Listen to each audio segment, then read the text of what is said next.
Hai semuanya, anak-anak teacher. Hello everyone, selamat pagi. Kembali lagi bersama teacher Lisbeth. Hari ini kita akan belajar yaitu dari tema 2, menyayangi tumbuhan dan hewan. Subtema 2, manfaat hewan bagi kehidupan manusia.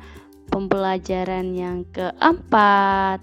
Nah, sebelum pelajarannya kita mulai, it's better for all my students.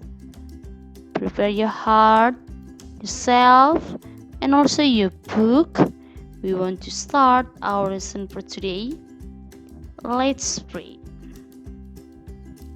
Dear Lord Jesus, we thank you for your blessing, for your kindness, for everything that you have given for us until this beautiful morning.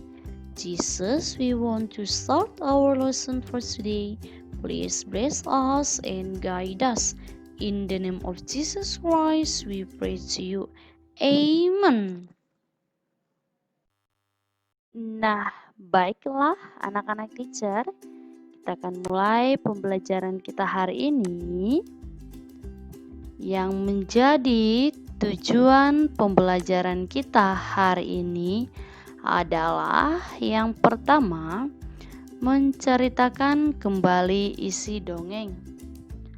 Kedua, memperagakan cerita dalam dongeng.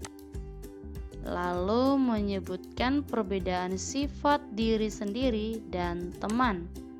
Menghargai perbedaan sifat antar teman. Dan yang terakhir adalah melakukan kombinasi gerak meloncat sambil memutar badan. Nah, itu dia tujuan pembelajaran kita hari ini. Nah, di pembelajaran kali ini kita masih membahas tentang dongeng. Nah, anak-anak teacher pastinya sudah terbiasa mendengarkan dongeng. Tapi harus tetap kamu ingat, ketika kamu membaca sebuah dongeng, kamu harus memahami isi dari dongeng. Ketika kamu membaca sebuah dongeng, kamu harus memahami isi daripada dongeng tersebut. Contohnya, siapa tokohnya, bagaimana sifatnya, di mana tempatnya. Nah, apa peristiwa yang terjadi dalam dongeng tersebut? Nah, kira-kira pesan yang kamu dapat dari dongeng tersebut apa? Nah, itu merupakan salah satu cara kita memahami dari sebuah dongeng. Nah, dongeng tersebut dapat juga dituliskan dalam bentuk percakapan seperti yang ada di buku kita, yaitu tentang petani dan anak ikan emas. Nah, di sini ada sebuah dongeng berbentuk percakapan. Lalu kamu baca dulu isi daripada dongeng tersebut. Nah, nanti boleh kamu peragakan, boleh kamu praktekkan dengan teman kamu atau saudara kamu atau bahkan keluarga kamu dalam dongeng tersebut. Nah, silakan dibaca dongengnya anak-anak teacher, yaitu di halaman 50 dan 51. Nah, di dalam dongeng tadi kamu sudah melakukan percakapannya. Ada dikatakan narator. Narator itu adalah orang yang bercerita atau pencerita. Nah, narator inilah yang akan membacakan jalannya cerita sebuah dongeng tersebut. Nah, jadi narator ini tugasnya hanya membacakan jalan ceritanya saja. Lalu, bercerita tentang apakah dongeng tersebut? Nah, harusnya kamu sudah pahami dan kamu akan tahu dongeng tersebut bercerita tentang apa. Lalu, peragakan kembali isi dongeng tersebut. Nah, ketika kamu memperagakan berarti harus ada narator, harus ada anak ikan emas, harus ada seorang petani dan orang tua ikan emas. Nah, berarti ada 4 orang di dalam percakapan ini. Silakan dilakukan ya anak-anak teacher. Nah, siapa saja tokoh dalam dongeng petani dan anak ikan emas? Siapa tahu anak-anak teacher. Setiap tokoh memiliki sifat masing-masing. Benar sekali. Misalnya, petani memiliki sifat rajin dan suka menolong. Ayo anak-anak teacher, kira-kira siapa yang punya sifat sama seperti Pak Petani ini? Yes, that's right. Nah, kita harus memiliki sifat rajin dan suka menolong ya anak-anak teacher. Nah, sementara itu, anak ikan emas memiliki sifat baik hati dan suka menolong juga. Nah, anak-anak teacher harus boleh meniru seperti sifat Pak Petani dan juga anak ikan emas. Kamu dan temanmu juga pasti memiliki sifat yang berbeda-beda. Benar kan anak-anak teacher? Yes, that's right. Contohnya, kamu memiliki sifat disiplin karena tidak pernah datang terlambat ke sekolah. Lalu, bagaimana dengan sifatmu yang kurang baik?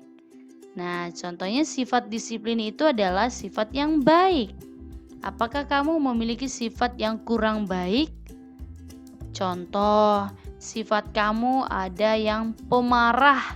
Itu kan sifat yang kurang baik. Nah, jika kamu memiliki sifat yang kurang baik, tentunya kita harus rubah ke yang lebih baik pastinya. Nah, contoh sifat yang lain lagi. Sifatnya suka melawan. Nah, itu sifat yang kurang baik. Tuhan tidak senang sama anak-anak yang seperti itu. Nah, teacher berharap anak-anak teacher memiliki sifat-sifat yang baik. Jika memiliki sifat yang kurang baik, kamu harus berubah menjadi anak yang lebih baik. Nah, itu dia contohnya ya. Lalu dari sifat-sifat kamu tadi, mintalah temanmu atau kakak kamu atau saudara kamu atau keluarga kamu untuk berpendapat tentang sifatmu. Lalu jawablah pertanyaan-pertanyaan yang ada di buku tematik halaman 52. Sekarang, selain kita memperagakan percakapan dari dongeng tersebut, kita memperagakan yang lain lagi nih. Ikan bergerak dengan berenang. Gerakan hewan bermacam-macam. Gerakan hewan itu dapat kita tirukan ketika kita berolahraga. Misalnya, gerakan katak meloncat. Gerakan meloncat dapat menguatkan otot kaki. Gerakan meloncat juga dapat dikombinasikan dengan gerakan memutar badan, yaitu untuk melatih ketangkasan. Nah, ayo kita perhatikan. Ayo lakukan permainan loncat katak. Mula-mula berlatihlah meloncat ke depan. Setelah itu berlatihlah meloncat sambil memutar badan. Nah, ini sambil ya anak-anak teacher. Sambil memutar badan. Nah, anak-anak teacher boleh diperagakan di rumah dengan baik. Yang pastinya harus diperhatikan juga supaya tidak salah meloncat. Nah, sampai di sini anak-anak teacher, silakan dikerjakan. Ayo berlatih halaman 54. Thank you. See you next time and God bless you. Let's pray. Oh Lord Jesus, we thank you for your blessing until now. We have done our lesson for today. So now we want to continue our lesson. Please bless us and guide us. In the name of Jesus Christ, we pray to you. Amen. Goodbye.